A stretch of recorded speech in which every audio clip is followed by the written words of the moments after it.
What is clearance portability and what does it mean for your cleared career? Hi, I'm Lindy Kaiser with ClearanceJobs.com. You can read all about clearance portability in a new article that will be in our latest edition of NatSec at Work coming out next week over at www.ClearanceJobs.com.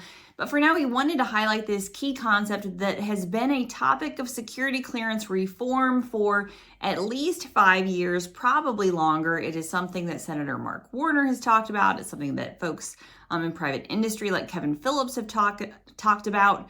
And the idea is that as we reform and overhaul the security clearance process, which we've done with Trusted Workforce 2.0, why can't clearance portability be a reality?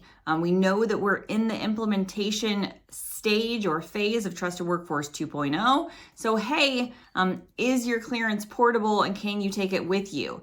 Your eligibility does remain intact for a period of up to 2 years, but the idea of clearance portability extends beyond what we know as typical kind of reciprocity frameworks, because the idea is, hey, if you have been adjudicated and investigated, you should be able to take that eligibility with you. Why do we have extra hoops to jump through as you transfer in between and among agencies?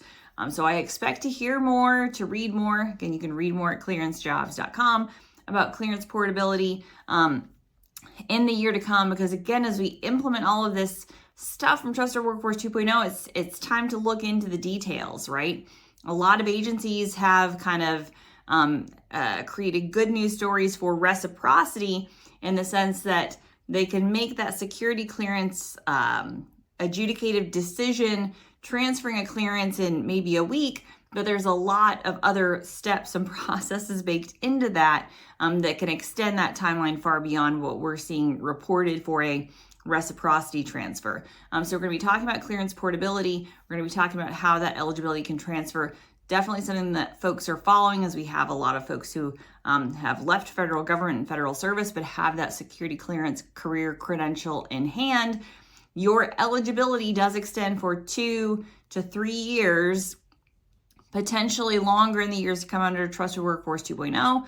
But how can you really leverage that eligibility as a career credential, and again, create that portability in the ecosystem that we need? Again, a reform topic that we will read and hear more about into 2026. So for more on clearance policies and all the news that you can use, visit us over at ClearanceJobs.com.